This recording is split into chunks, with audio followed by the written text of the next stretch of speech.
Ben Garsl, l'une des personnalités qui a réellement inventé le terme intelligence artificielle générale, comment voyez-vous l'état actuel de l'intelligence artificielle par rapport à l'intelligence artificielle G ou à la super-intelligence?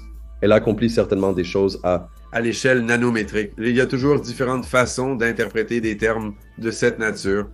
Pour l'intelligence artificielle générale, je dirais, selon la définition que nous avons donnée dans le livre original sur l'intelligence artificielle générale en 2005, nous n'avons pas encore une intelligence artificielle générale au niveau humain. Et même les LLM de raisonnement les plus intelligents ou AlphaZero n'ont pas le niveau de généralité de l'intelligence qu'un... Alors, parlez-nous un peu de la super-intelligence artificielle et de l'architecture qui la sous-tend. Il y a beaucoup de couches dans le pile technologique de l'intelligence artificielle, les réseaux neuronaux, puis Hyperion comme une approche plus large pour construire une architecture cognitive d'intelligence artificielle générale en travaillant sur de nouvelles puces d'intelligence artificielle générale innovantes. Et nous avons développé cette infrastructure d'intelligence artificielle décentralisée au fil des années. Nous avons réalisé une fusion tokenomique entre la fondation SingularityNet, Ocean Procon et FetchEye. Et nous avons ensuite accueilli Kudos au sein de l'organisation fusionnée. Nous sommes le plus grand effort d'intelligence artificielle générale qui ne cherche pas uniquement à entraîner des réseaux neuronaux profonds, mais qui explore une plus grande variété d'algorithmes d'intelligence artificielle. Tu as fait partie de la création de Sophia et maintenant de Desdemona, qui était parmi les robots humanoïdes les plus avancés à l'époque, que tu as créé avec Ansel Robotics. Ta dernière création est une chanteuse de Jump Galaxy, humanoïde. La robotique devient populaire après DeepSeek.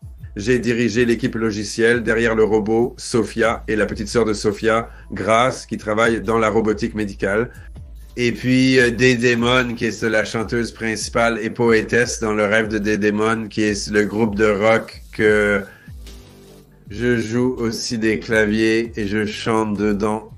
Et je crois que nous allons jouer par liaison vidéo lors de l'une de vos conférences le mois prochain, ce qui est excitant. Nous allons jouer ici grâce aux merveilles d'Internet décentralisé pour les gens de votre événement au Royaume-Uni. Je travaille aussi sur un nouveau projet de robotique qui est en quelque sorte un projet frère de Hanson Robotics et qui s'appelle MindChamp.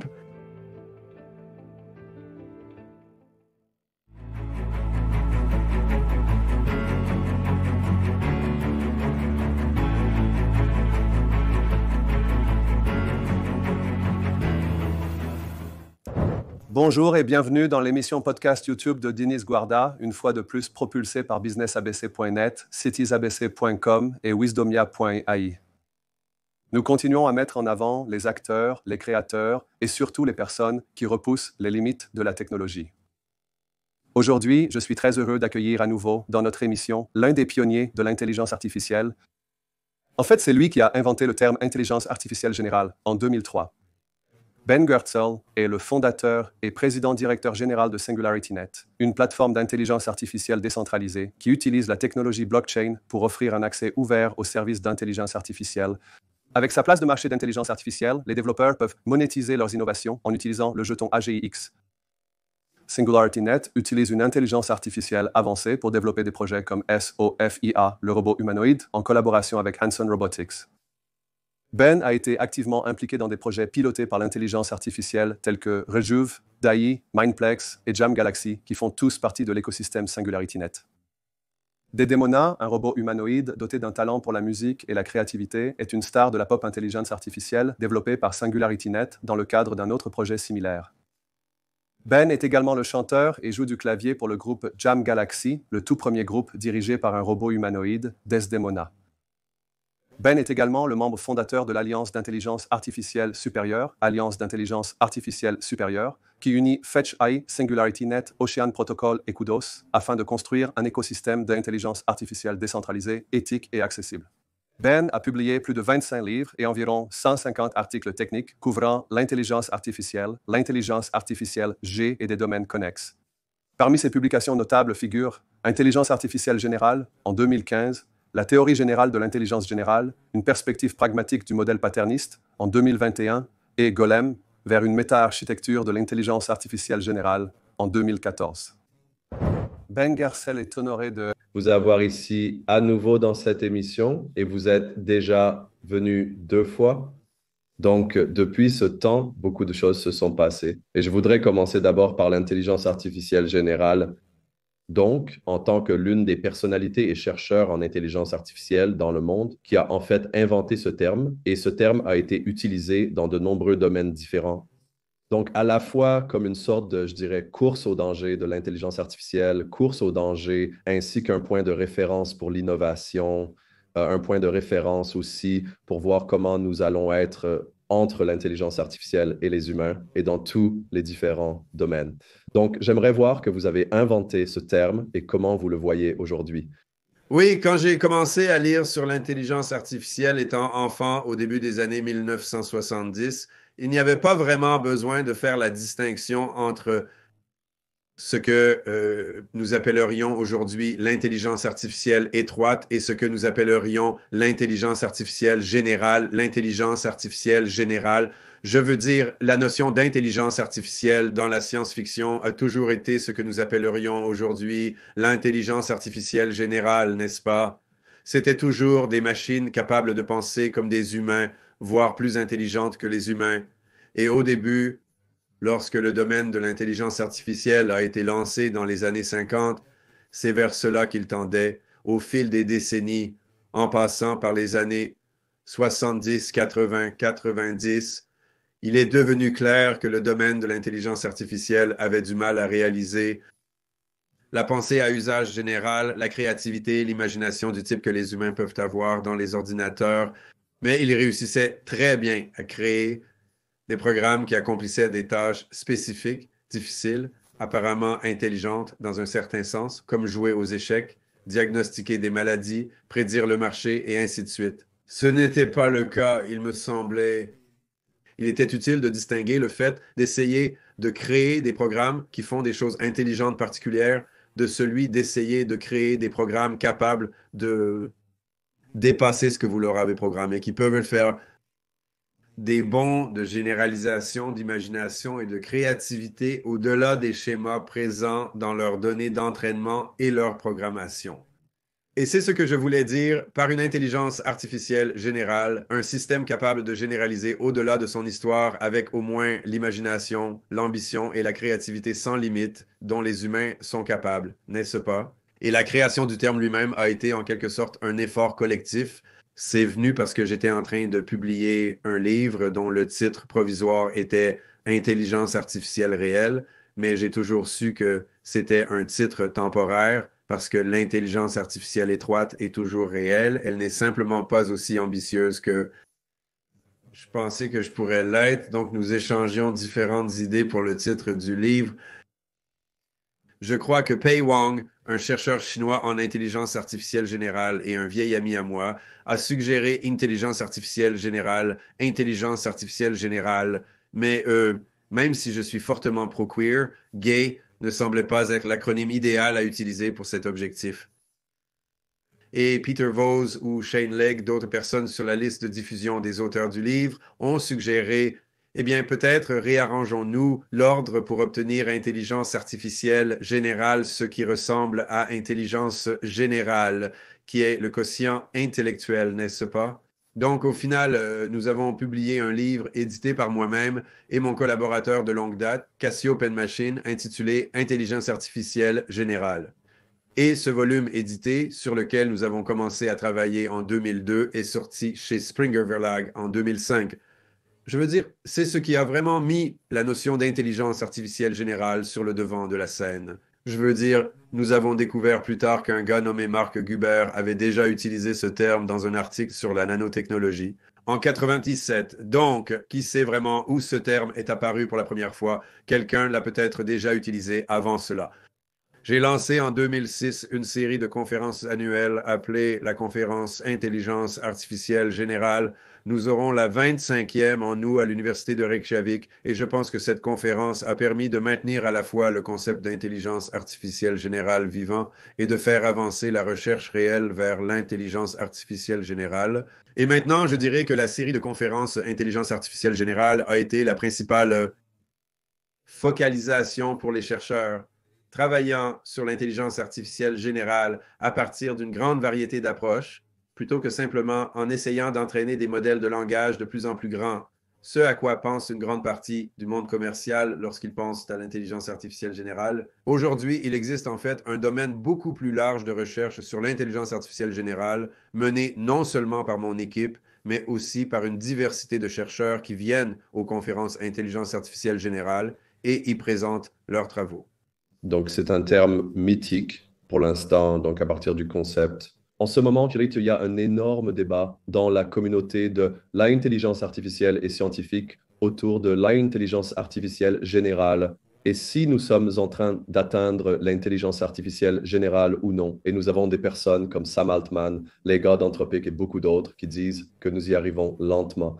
Et il y a d'autres personnes qui savent, ils disent que c'est probablement dans quelques années. Donc, à partir de cette définition, bien sûr, ce que vous avez décrit, l'intelligence artificielle générale était différent. C'était un concept. Maintenant, nous arrivons à ce terme. Donc, en tant que personne ou l'une des personnes qui a inventé ce terme, comment voyez-vous l'état actuel de l'intelligence artificielle par rapport à l'intelligence artificielle générale ou à la superintelligence? Je veux dire, d'abord, je dirais que ce genre d'ambiguïté autour de la terminologie est tout à fait normal. Si vous regardez la nanotechnologie, par exemple, d'accord, Eric Drexler parlait plutôt de machines moléculaires, des machines que vous pouvez construire, de petits dispositifs capables de faire de l'informatique à usage général à une très petite échelle, n'est-ce pas? D'un autre côté, est-ce qu'un semi-conducteur à l'intérieur d'un ordinateur portable n'est pas de la nanotechnologie? Je veux dire, il fonctionne clairement à l'échelle nanométrique. Les réactions à l'intérieur des batteries sont, je veux dire, la technologie moderne des batteries. C'est de la nanotechnologie, non? Donc, je veux dire, il y a toujours différentes façons d'interpréter des termes de cette nature. Et je veux dire, c'est pareil avec l'informatique quantique. Nous avons l'informatique quantique maintenant, mais ce ne sont pas des machines de Turing quantique à usage général, n'est-ce pas? Donc, pour ce qui est de l'intelligence artificielle générale, je dirais que selon la définition que nous avons donnée dans le livre original sur l'intelligence artificielle générale en 2005, nous n'avons pas encore d'intelligence artificielle générale au niveau humain. Je veux dire, la généralité de l'intelligence est une gradation. On pourrait dire qu'un chien a une plus grande capacité à dépasser son histoire et ses données d'entraînement qu'un ver. Et puis, un humain en a plus qu'un chien. Et les super-intelligences futures pourraient en avoir plus qu'un humain. Peut-être qu'Einstein en avait plus que la personne moyenne, donc c'est une échelle graduée, pas une distinction binaire. Mais clairement, les programmes d'intelligence artificielle actuels ont nettement moins d'intelligence générale qu'un être humain et nous n'avons pas de tests rigoureux appropriés pour cela qui tiennent la route à travers différentes espèces, différents types d'esprits. Honnêtement, le test de quotient intellectuel ne fonctionne même pas très bien entre différentes cultures, n'est-ce pas? J'ai souvent pensé que si on remplaçait toutes les questions de correspondance visuelle dans les tests de quotient intellectuel standard par des questions de correspondance musicale, alors les Africains auraient un quotient intellectuel bien plus élevé que tout le monde parce que leur culture est tellement musicale. Donc, mesurer le quotient intellectuel même à travers les cultures humaines, c'est difficile. Nous n'avons pas de tests rigoureux pour le mesurer à travers différents types d'esprits, mais qualitativement, cela semble assez clair. Même les large language models de raisonnement les plus intelligents ou AlphaZero, peu importe ce que vous voulez regarder, ceux-ci n'ont pas un niveau de généralité de l'intelligence qu'un humain possède. Sam Altman a dit que l'on peut considérer quelque chose comme une intelligence artificielle générale si elle peut faire 90% des emplois humains aussi bien que les gens ou quelque chose comme ça. Et je veux dire, c'est une interprétation juste des mots anglais, l'intelligence artificielle générale, mais ce n'est clairement pas ce que cela signifie dans la littérature scientifique. Depuis que nous avons commencé à publier dessus en 2005, la nature des LLM fait qu'ils ne peuvent pas s'éloigner beaucoup de leurs données d'entraînement, mais leurs données d'entraînement couvrent tellement d'aspects de l'activité humaine qu'ils peuvent accomplir un éventail assez large de tâches sans avoir à s'éloigner beaucoup de leurs données d'entraînement. Et je veux dire, c'est une interprétation assez juste du terme général, enfin, par rapport à ce que je peux faire. ou ce que tu peux faire, ou ce qu'un humain en particulier peut faire. Et un large language model est assez général dans ce qu'il peut faire. C'est ça, tu peux écrire des poèmes dans différentes langues et différents styles. Il peut répondre à des questions dans de nombreux domaines. Mais je veux dire, malgré tout, il n'est pas capable de faire des bons créatifs et imaginatifs au-delà de cette préparation. Je dirais que nous n'en sommes pas là. D'un autre côté, je pense que nous sommes vraiment, vraiment proches. Et je pense que nous sommes vraiment, vraiment proches, non pas parce que je crois que les large language models peuvent simplement être agrandis ou ajustés pour donner une intelligence artificielle générale, mais parce que je pense que le fait d'assembler l'infrastructure informatique moderne qui a permis les large language models et le fait de rassembler tout cela avec les large language models et avec tout un tas d'autres intelligences artificielles, avec les technologies, moi, je pense qu'on va pouvoir créer des systèmes d'intelligence artificielle générale avec une intelligence artificielle générale au niveau humain, puis au-delà, en seulement quelques années. Et je pense que ces systèmes auront des large language models comme composants. Ils auront des moteurs de raisonnement logique comme composants, l'apprentissage évolutif comme composants, des mémoires épisodiques comme composants. De la même manière, les réseaux neuronaux profonds comme les Large Language Models ou les réseaux neuronaux convolutifs pour la vision ont connu une montée en puissance spectaculaire ces dernières années et ont ainsi révélé des fonctionnalités que leurs prédécesseurs configurés de façon similaire mais fonctionnant avec moins de puissance de calcul n'affichaient pas. Je pense que nous allons voir cela avec une variété d'autres méthodes d'intelligence artificielle, comme une variété d'autres méthodes d'intelligence artificielle existent dans le domaine de l'intelligence artificielle depuis longtemps. Au cours des prochaines années, nous allons les tester à grande échelle. Pour la première fois, elles vont révéler d'énormes nouvelles capacités. Nous allons connecter un certain nombre de ces systèmes ensemble dans des architectures cognitives hybrides et nous allons passer la barrière de l'intelligence artificielle générale au niveau humain. Et je pense la barrière de l'intelligence artificielle générale au niveau humain est en quelque sorte un peu arbitraire. C'est même encore plus arbitraire que le mur du son. Oui, c'est plutôt comme la vitesse de libération de la Terre ou quelque chose comme ça, n'est-ce pas? Je veux dire, ce n'est pas comme si construire une fusée qui dépasse la vitesse de libération de la Terre nécessitait une architecture fondamentalement différente de celle d'une fusée qui est juste un peu en dessous de la vitesse de libération de la Terre. Oui, donc la vitesse de libération de la Terre est ce qu'elle est simplement parce que la Terre a une certaine taille. Si nous étions un peu plus grands ou un peu plus petits, ce serait différent. Oui, donc je veux dire, les humains, il se trouve que nous sommes un genre de créature juste assez intelligente pour créer un esprit conçu qui est plus intelligent que nous-mêmes. Mais en fait, le niveau humain n'est qu'une étape parmi tant d'autres que les intelligences artificielles générales vont franchir à mesure qu'elles deviennent de plus en plus intelligentes. Donc, je pense qu'une fois que vous atteignez une intelligence artificielle générale de niveau humain, cette intelligence artificielle générale de niveau humain sera un programmeur, elle sera informaticienne, elle sera théoricienne de l'intelligence artificielle, elle sera mathématicienne, elle sera ingénieure électricienne, elle sera capable de réarchitecturer son propre code et sa propre infrastructure matérielle, donc elle élèvera son niveau au-delà de l'humain et encore plus loin. Et là, il y a beaucoup d'espace pour développer ce sujet et je pense que nous n'en sommes qu'au début. Donc, votre dernier livre où vous êtes éditeur, donc La sécurité de l'intelligence artificielle générative, qui était une réédition, théorie et pratique, une partie du futur des affaires et de la science, que nous avons édité avec Ken Wang, Yang Wang, Ye Shen Wright et Jyoti Ponabali. Alors, dites-nous comment vous voyez les choses. Nous parlons en ce moment de beaucoup des défis que l'intelligence artificielle apporte. Même pas l'intelligence artificielle générale, mais ce que l'intelligence artificielle apporte déjà à la société. Enfin, ce livre porte sur l'intelligence artificielle générative et la cybersécurité. Il est en réédition. Alors, comment voyez-vous tout ce qui se passe sous cet angle? En fait, j'ai justement creusé la question. La cybersécurité de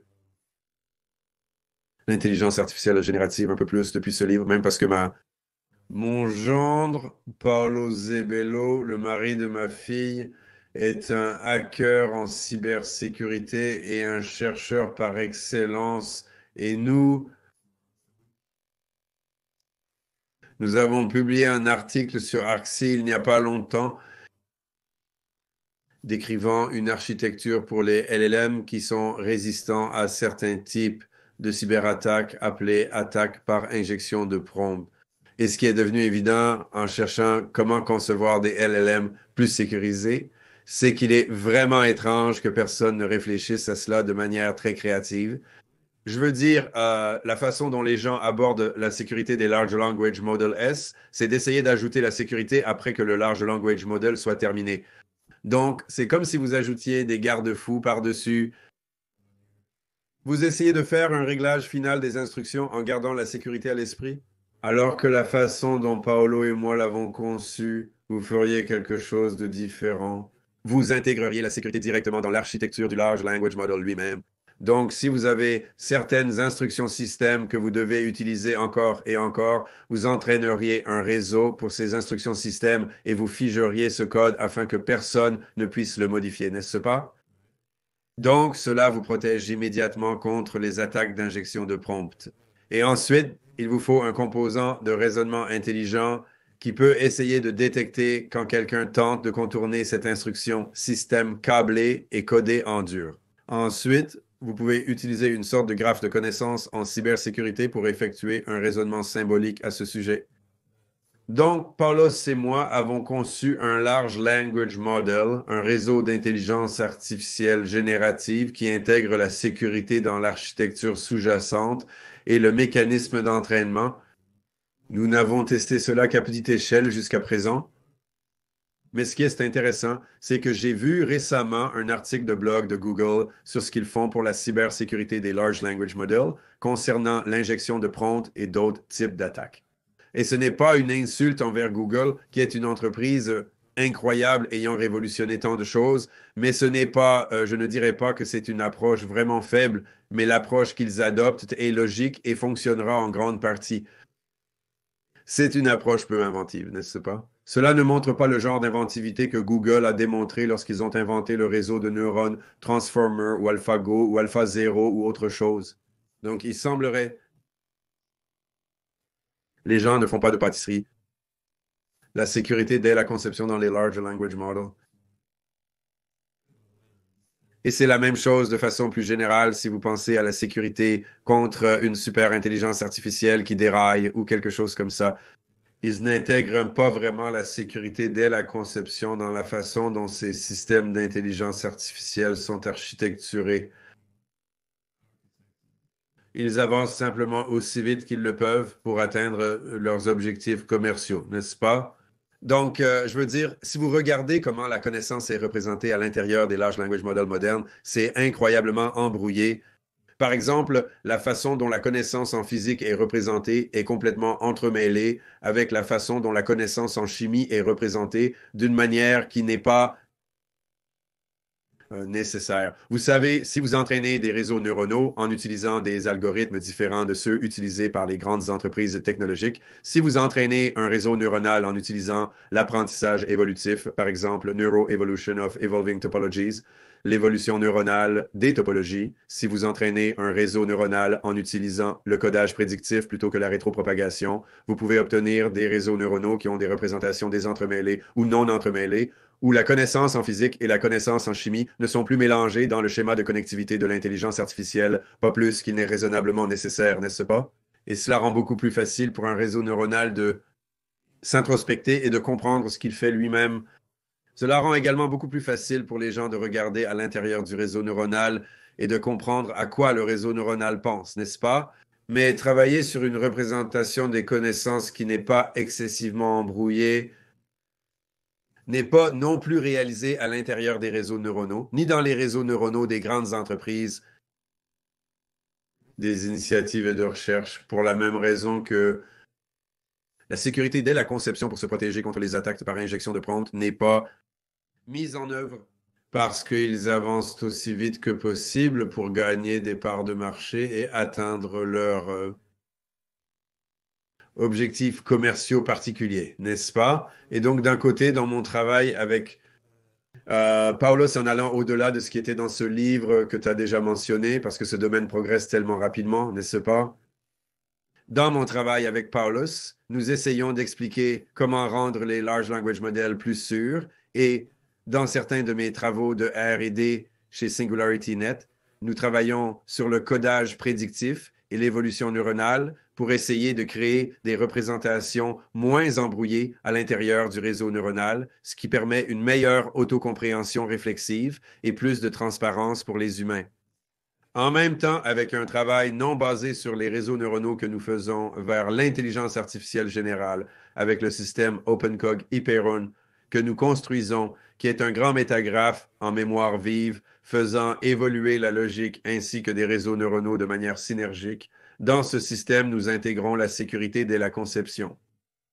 Directement dans l'infrastructure, n'est-ce pas? Donc, nous avons ce gigantesque métagraphe de connaissances et des programmes qui font de l'intelligence artificielle dans ce métagraphe de connaissances. Ils sont dans un langage appelé Meta, M-E-T-T-A, et les programmes Meta sont des sous-graphes de ce grand métagraphe. Oui, et ce langage de programmation intelligence artificielle générale natif intègre la sécurité et la sûreté dès sa conception.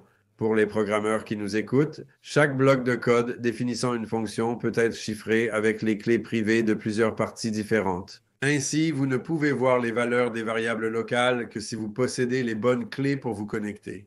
Exactement. Donc, vous pouvez avoir un grand graphe de connaissances où différentes parties du graphe sont sécurisées avec des clés privées associées à différentes parties. Exactement. Et vous pouvez faire cela avec le chiffrement traditionnel ou avec un chiffrement résistant aux ordinateurs quantiques. Le chiffrement dans un réseau distribué vous offre alors le même type de sécurité entre différents graphes de connaissances présents sur différents réseaux.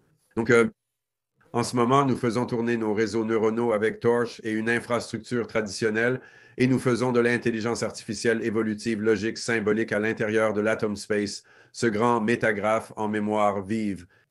D'un autre côté, d'ici la fin de l'année, je pense que nous devrions être capables de mettre les réseaux neuronaux à l'intérieur de l'hyper sur Atom Space à mesure que nous développons l'infrastructure. Ensuite, nous aurons une infrastructure très sécurisée par conception pour les grands réseaux neuronaux. Je veux dire, en plus de toutes les mesures de sécurité dont tu as parlé dans le livre que tu as mentionné, et celles-ci, ainsi que les mesures de sécurité que Paulus et moi avons présenté dans notre article sur l'ARTS Act, n'est-ce pas? Donc, je pense qu'il y a beaucoup de choses qui peuvent être faites ici et cela n'est pas poursuivi à cause d'une sorte de vision à court terme sur de la part des entreprises technologiques. Je pense que cela peut être un avantage pour la communauté open source et décentralisée. Je veux dire, Linux est assez sécurisé, sans doute plus que les systèmes d'exploitation propriétaires. Il y a simplement plus de personnes qui examinent les bugs et essaient de les corriger en intégrant différents mécanismes de sécurité. Donc, je pense que de la même manière, ces réseaux open source et décentralisés que mon équipe chez SingularityNet, l'Alliance d'intelligence artificielle supérieure, et moi-même essayons de rapprocher de l'intelligence artificielle générale, je veux dire, ces réseaux ouverts et décentralisés non seulement auront plus de regard sur la sécurité comme Linux, mais pourront aussi intégrer des mécanismes sophistiqués de sécurité dès la conception. Et il y a un chevauchement intéressant entre ce que vous voulez faire pour la cybersécurité traditionnelle et ce que vous voulez faire pour la sécurité de l'intelligence artificielle, n'est-ce pas? Parce que dans les deux cas, je veux dire, vous voulez avoir plus de capacité à suivre, observer et surveiller ce qui se passe à l'intérieur de l'esprit du système d'intelligence artificielle. Vous avez mentionné SingularityNet et tout le travail que vous faites. Donc, je vais vous citer à partir de l'article que vous avez écrit lors du lancement de la superintelligence. Beaucoup de choses se sont passées à la fois dans le monde de l'intelligence artificielle et de la blockchain depuis la fondation de SingularityNet. Des étapes sérieuses vers l'intelligence artificielle décentralisée ont été franchies. SingularityNet a fait de grands progrès dans le développement de l'Hypergeneral Intelligence en collaboration avec OpenCog, Imperial et d'autres outils. Cela n'a pas seulement lancé la plateforme décentralisée, une vision dans son livre blanc initial, mais aussi une variété de projets d'infrastructures profondes. Vous avez mentionné Hypercycle, NewNet et des applications verticales de marché. Et en ce moment, c'était aussi le début. Vous avez lancé l'Alliance pour la superintelligence. Donc, Pour les personnes qui nous écoutent, et bien sûr, félicitations pour ce travail. C'est une réalisation fantastique. Donc, parlez-nous un peu tout d'abord du passage de SingularityNet à la superintelligence artificielle et de l'architecture qui la sous-tend. Un peu plus sur, je pense que vous l'abordiez d'un point de vue cybersécurité. Oui, oui. Absolument. Donc, il y a beaucoup de couches dans la pile technologique de l'intelligence artificielle et il y aura beaucoup de couches dans la pile technologique de l'intelligence artificielle générale. Donc, les réseaux neuronaux et puis Hyperon est une approche plus large pour construire des architectures cognitives d'intelligence artificielle générale en utilisant la logique, l'évolution et d'autres techniques en combinaison avec les réseaux neuronaux profonds. C'est en quelque sorte la couche intelligence artificielle. Ensuite, vous savez, tout en bas, il y a la couche matérielle, n'est-ce pas?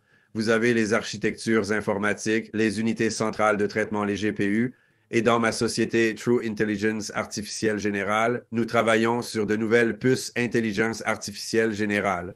Nous collaborons également avec une entreprise appelée Tenstone, avec SingularityNet et Tenstorm sur leurs puces neurosymboliques.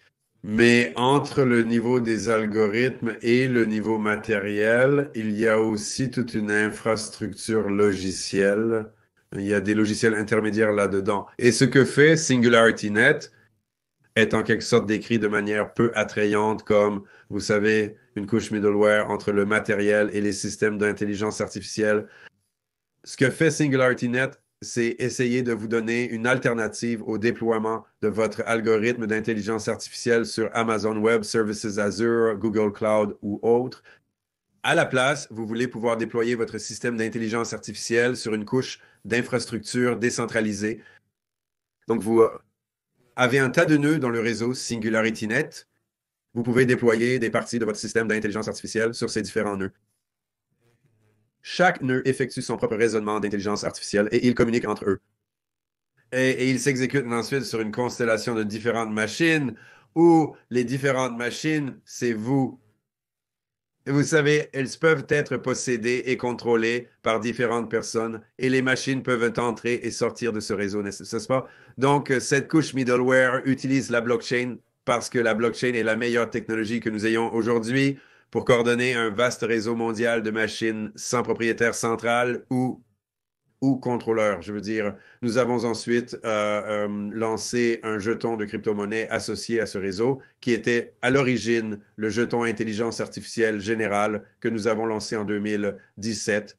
Et nous avons développé cette infrastructure d'intelligence artificielle décentralisée au fil des années depuis 2017, vous savez, en même temps et en parallèle de notre travail sur la construction de systèmes intelligence artificielle générale concrets comme Hyperon que j'ai déjà décrit.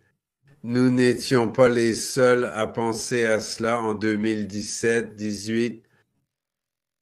Il y en avait quelques autres. Il y avait un projet appelé Fetch.ai qui avait une approche basée sur un système d'agents pour l'intelligence artificielle décentralisée.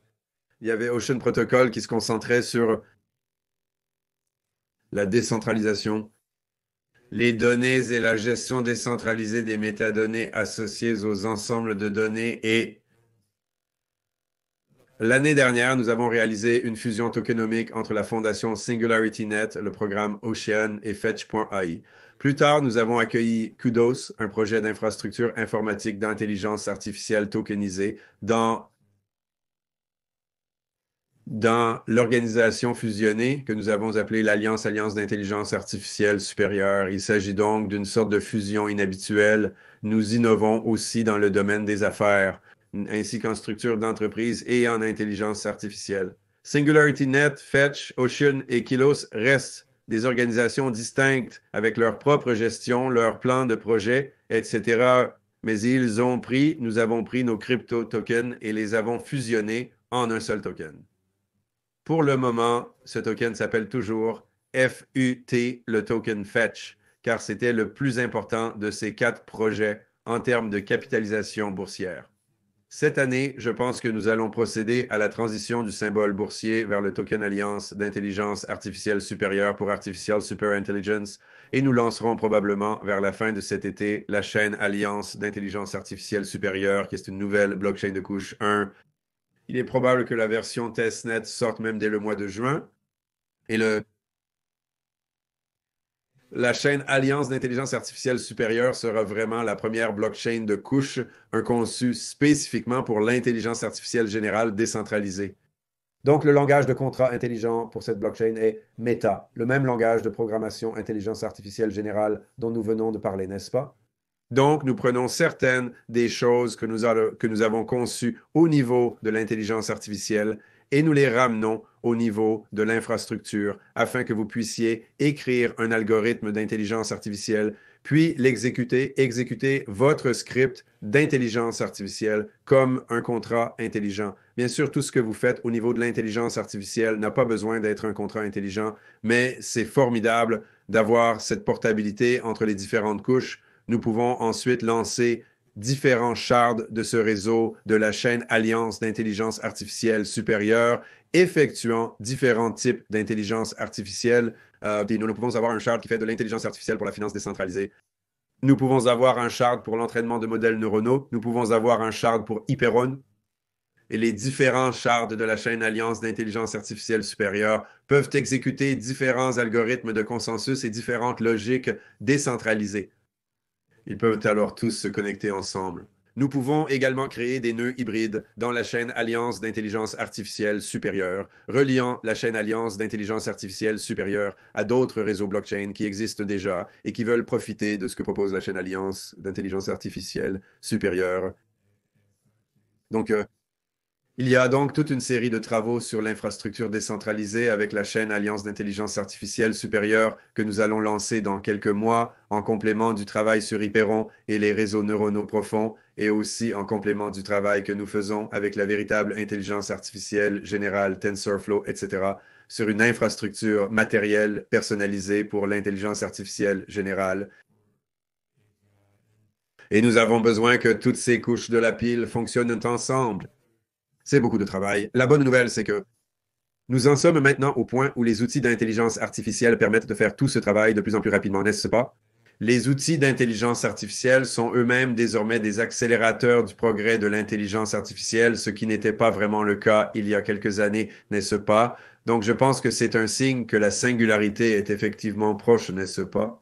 On est dans la phase finale ici, les amis. Je veux donc aborder un point très important.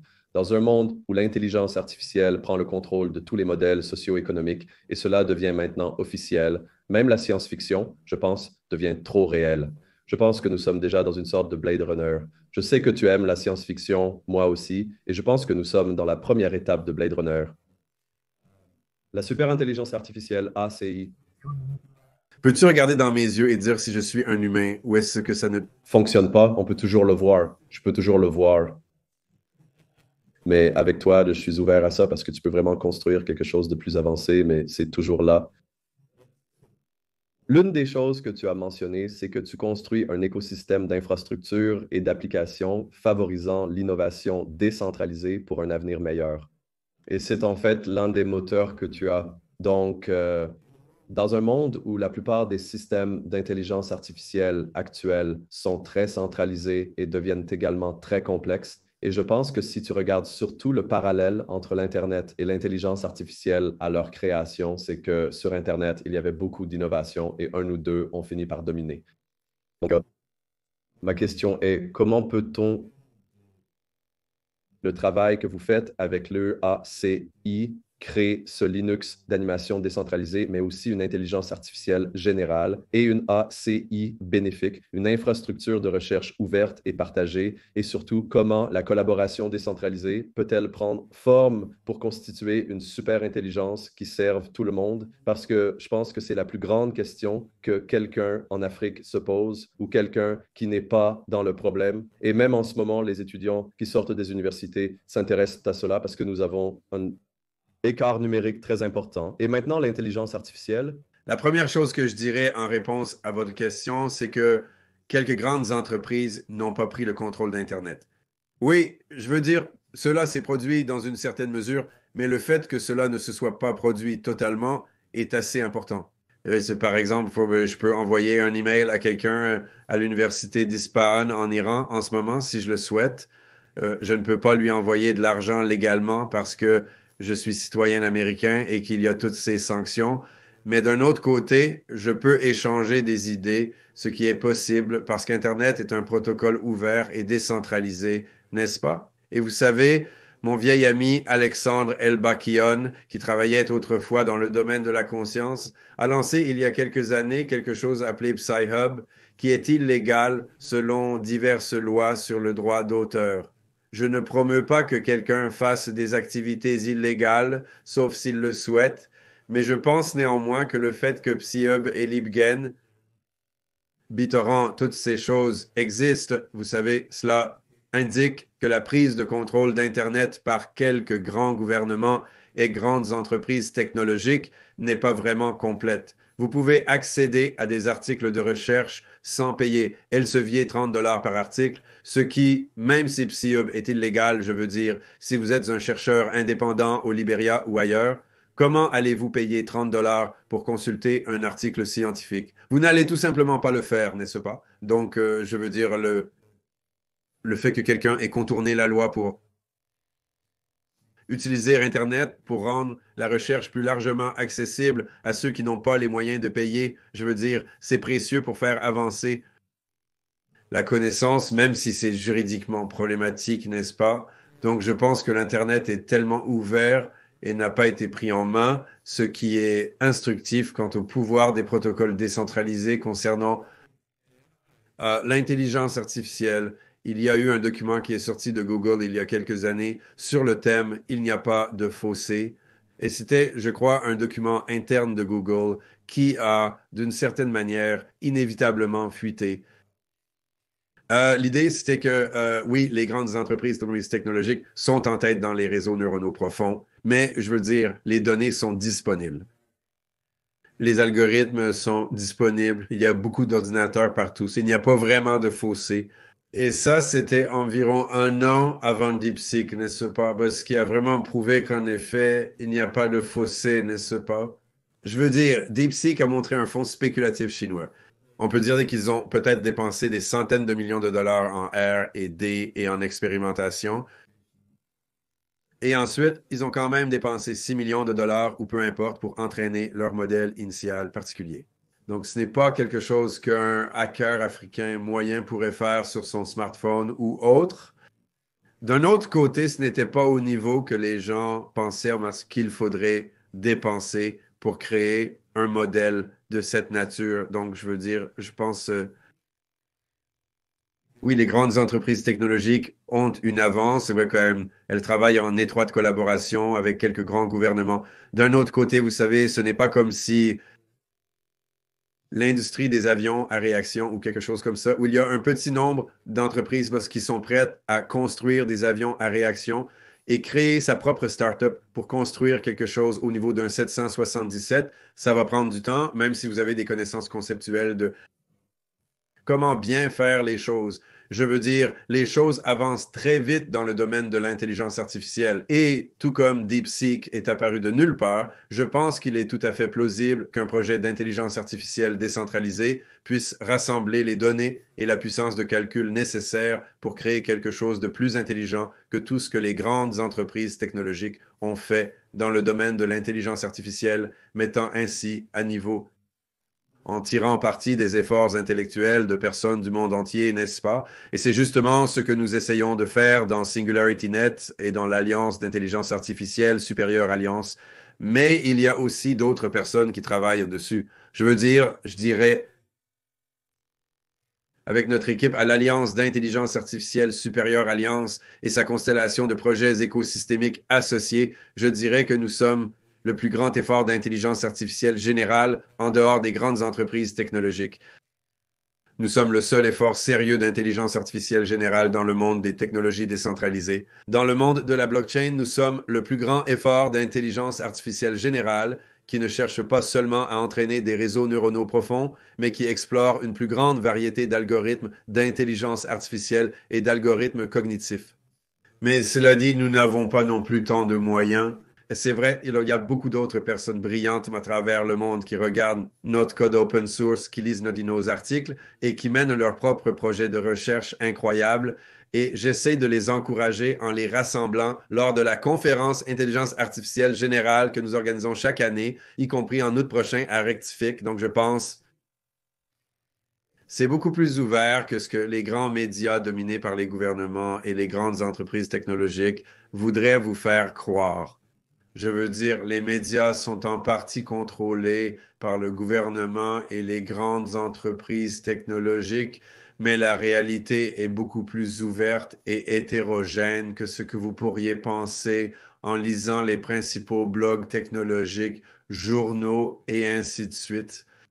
Et c'est soit une bonne chose, soit une mauvaise chose, selon votre point de vue, n'est-ce pas? Je veux dire, si vous êtes Donald Trump ou Xi Jinping, vous n'allez peut-être pas aimer ça, parce que les gens considèrent l'intelligence artificielle comme une sorte de course aux armements, où notre équipe doit construire une meilleure intelligence artificielle que leur équipe pour devenir de plus en plus intelligente et d'un autre côté, si vous voyez cela comme la croissance d'un cerveau mondial décentralisé, et si vous considérez que la meilleure chance d'obtenir la première intelligence artificielle générale bénéfique pour notre espèce, la meilleure chance, c'est que l'intelligence artificielle est son système de valeurs et sa base de connaissances imprégnée par une grande variété et diversité de perspectives humaines. Si vous voyez les choses d'une manière pro-diversité et pro-décentralisation comme moi, alors c'est bien qu'il n'y ait pas de barrière, n'est-ce pas? C'est bien que les choses soient plus ouvertes que ce que vous lisez dans les journaux et sur les blogs technologiques.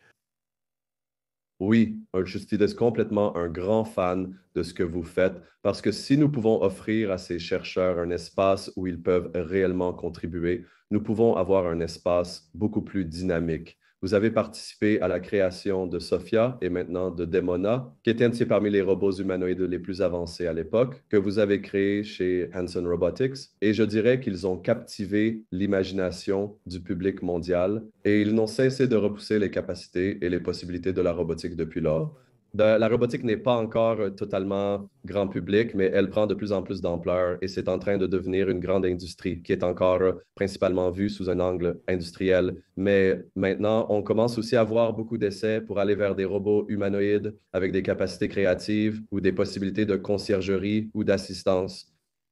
Cette démona maintenant, je crois que c'est votre dernière création, est une chanteuse de Jump Galaxy, la Première fois, création, non. Donc oui, laissez-moi parler un peu de la robotique humanoïde.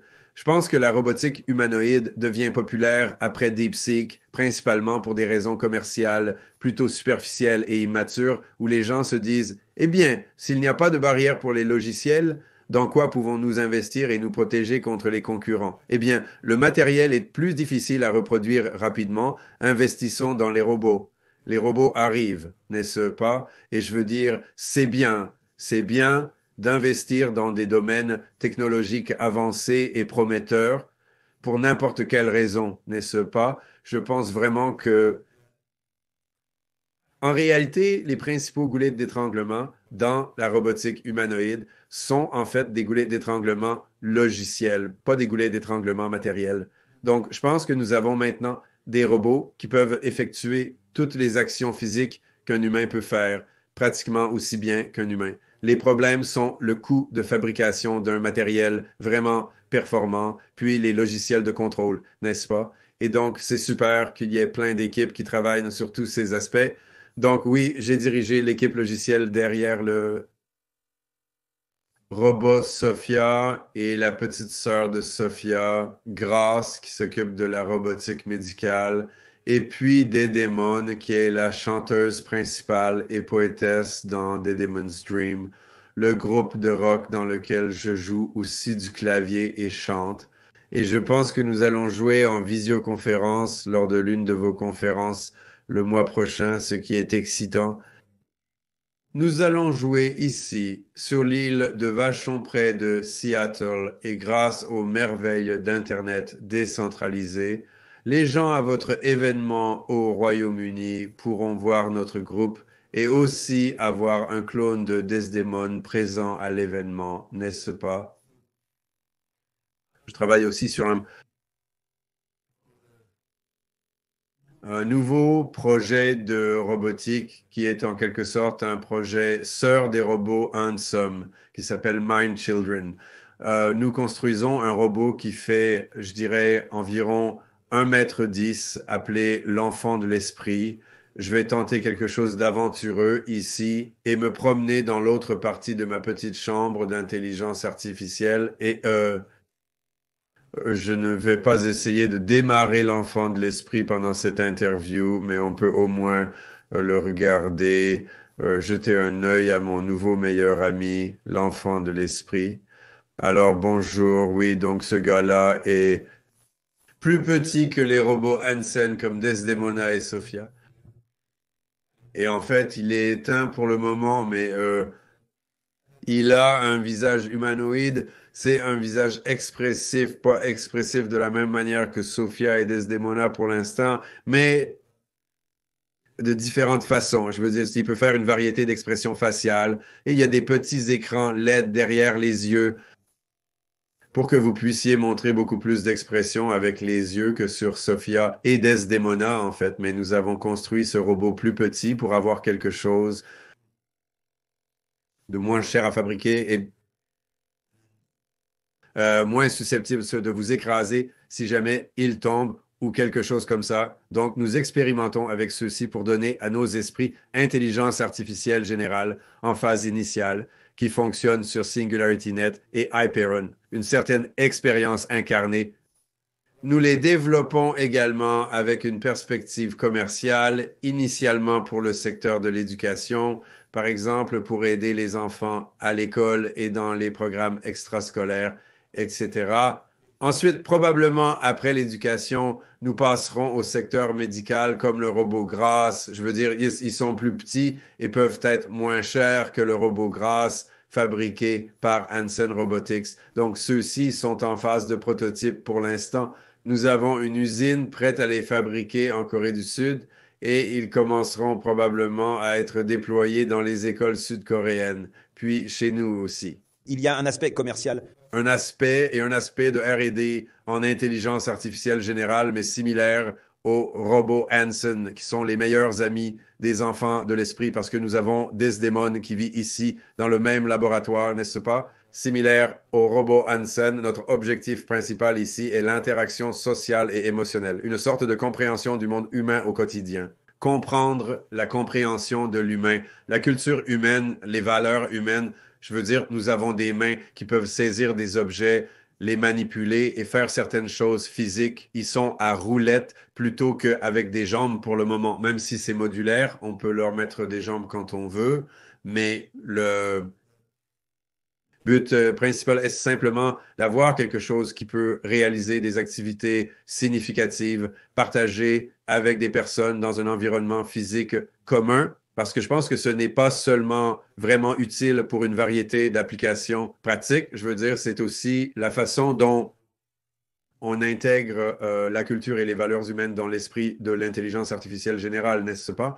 On peut mettre plein de connaissances sur ce qui est éthique ou non dans la base de connaissances de l'intelligence artificielle et les large language models ont déjà ça. Mais ce n'est pas suffisant. Comme toute personne ayant élevé des enfants humains le sait, n'est-ce pas? Je veux dire, il faut une sorte de savoir-faire pratique des valeurs éthiques, en plus du savoir-faire pratique de simplement comment faire des choses dans le monde et comment mettre en pratique ces idées éthiques, ce qui est bien plus difficile que d'avoir simplement des idées éthiques, n'est-ce pas? Donc, je pense qu'on peut aller très loin avec les chatbots. Et je veux dire, nous lançons un produit de SingularityNet appelé Kello dans une semaine ou deux, qui est un moteur de recherche approfondi et nous allons lui donner de plus en plus de fonctionnalités interactives pour qu'il devienne une sorte d'assistant de recherche approfondie interactif avec lequel vous pouvez discuter, qui est curieux, qui va constamment en ligne pour rassembler de nouvelles informations et qui continue de vous les transmettre. On peut aller très loin avec ce genre de système, mais d'un autre côté, nous ne vivons pas tout le temps en ligne. Seulement environ 90% de notre temps, n'est-ce pas? Nous sommes encore ici dans le monde physique à faire des actions physiques de temps en temps. De temps en temps. Et pour qu'une intelligence artificielle générale puisse vraiment devenir une intelligence artificielle générale semblable à l'humain, pas seulement au niveau humain, mais vraiment semblable à l'humain, qui puisse vraiment penser un peu comme nous, même si au final, elle va nous dépasser. Je veux dire, pour cela, avoir un corps semblable à celui d'un humain, c'est bien. Bien sûr, il y a des limites. Ce gars-là n'a pas. Il ne sent pas sa peau de la même manière que je sens la mienne, même si nous travaillons aussi là-dessus. Mais même avec les limites du matériel, je veux dire, je pense qu'avoir un robot humanoïde comme l'une des incarnations de votre proto-intelligence artificielle générale en développement, puis du système intelligence artificielle générale, peut être précieux pour développer sa base de connaissances et son système de valeurs. Donc, quand nous ferons la prochaine de ces sessions, il faudra démarrer l'enfant esprit et les faire, l'enfant esprit et Desdemona, improviser ensemble avec toi dans une interview ou quelque chose comme ça, mais Pas de visage. faire face, non, c'est incroyable. Incroyable, c'est vrai. Et oui, c'est aussi incroyable de voir à quelle vitesse on peut mettre quelque chose comme ça en place, comme tout le... Oui, le Les pièces en plastique ont été imprimées juste ici, dans notre bureau, sur cette petite imprimante 3D. imprimante. Ouais, ouais. Ouais, ouais, je veux dire le métal, non, pas encore. Et il y a des limites, bien sûr, mais je veux dire, ayant quand même assisté à la création de Sophia par David Hansen, Hansen Robotics, en 2015, puis en participant au développement de ce robot Mindchild ces 9 derniers mois environ. Je veux dire, c'est vraiment remarquable à quel point ce développement peut aller plus vite maintenant qu'il y a un an, tu vois, je veux dire, c'est un... Et ça, c'est du côté matériel parce que l'impression 3D ne cesse de s'améliorer. Et du côté logiciel parce que le développement logiciel est devenu tellement plus facile avec les large language models.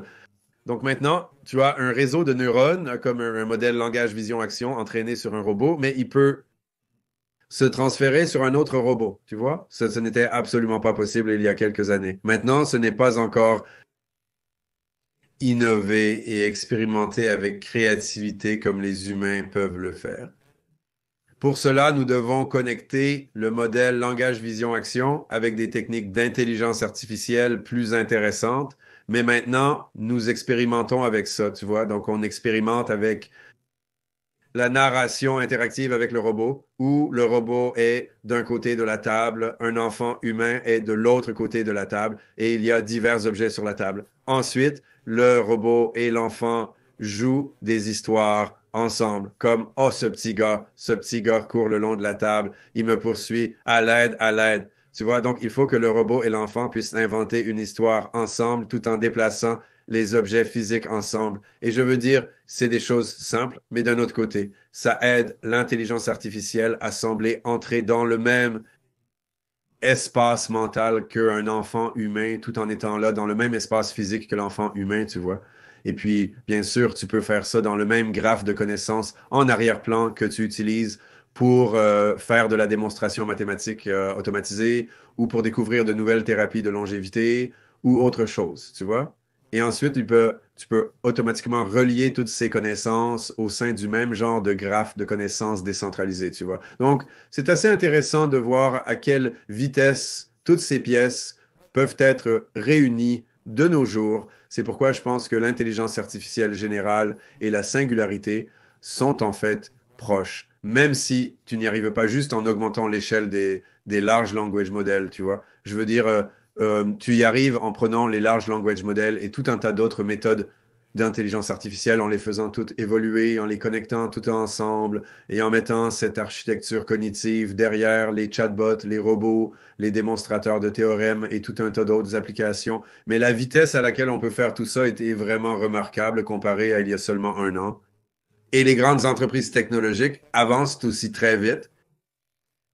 Je pense que nous avons moins de ressources que dans le monde décentralisé.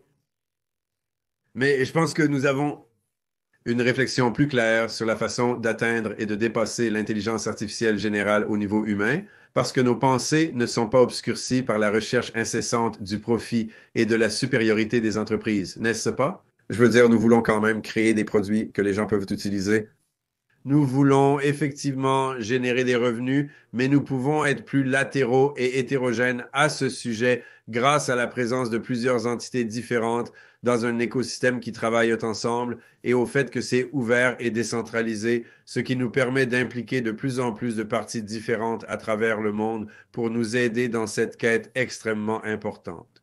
Eh bien, j'ai encore beaucoup de questions, mais je sais que tu as un temps limité. Donc, Ben, ça a été un honneur. Je pense qu'il y a beaucoup de choses ici que je vais essayer de promouvoir auprès de mon public, en particulier la recherche et le centre de recherche que vous avez. J'ai beaucoup étudié vos outils et surtout les composantes de recherche que vous proposez. Pour les personnes qui nous écoutent, c'est superintelligence.io research et je pense qu'il est important d'ouvrir cela aux chercheurs du monde entier. Il y a beaucoup d'universités. Laisse-moi juste te dire une chose, oui. Donc, Nous avons animé un atelier intelligence artificielle générale à Dubaï la semaine dernière, juste pour rassembler les idées. 60 ou 70 chercheurs de notre équipe mondiale de recherche en intelligence artificielle générale et un des éléments que nous avons lancés là-bas s'appelle Minimal Meta 2, ce qui signifie Minimal Meta 2. Donc, il s'agit d'une nouvelle version du compilateur pour le langage intelligence artificielle générale Meta, et je veux dire qu'elle est environ 1 million de fois plus rapide que la toute première version de recherche très lente que nous utilisions auparavant. Il lui faut encore quelques fonctionnalités supplémentaires pour pouvoir traiter efficacement les données numériques. Donc, pour le texte ou les données numériques, pour l'instant, il est extrêmement rapide uniquement pour le traitement du Mindgraph. Ce n'est pas encore extrêmement rapide pour interagir avec le monde extérieur. Ce sera le cas d'ici quelques mois. Donc, je veux dire, c'est une période très intéressante pour les développeurs d'intelligence artificielle pour se lancer. Vous pouvez vous lancer, commencer à jouer avec notre métalangage et commencer à le comprendre. Et d'ici quelques mois, la version ultra rapide va s'attaquer à des problèmes pratiques et nous pourrons alors prendre tous ces autres algorithmes d'intelligence artificielle qui ont été expérimentés pendant des décennies et les tester à grande échelle pour la première fois, les connecter ensemble derrière différentes applications, n'est-ce pas? Donc, c'est un moment vraiment fascinant pour expérimenter avec toutes ces nouveaux outils. Et il n'a jamais été aussi facile de se lancer dans tout ça, n'est-ce pas? Et il y a encore beaucoup de choses qui nécessitent l'intervention du cerveau humain. Je veux dire, on peut créer une page web ou écrire un script Python en donnant des instructions, mais on ne peut pas encore construire une intelligence artificielle générale simplement en donnant des instructions. Donc, il reste encore cette grande tâche héroïque pour que les humains se rassemblent et coopèrent à la construction, mais c'est maintenant le moment de le faire.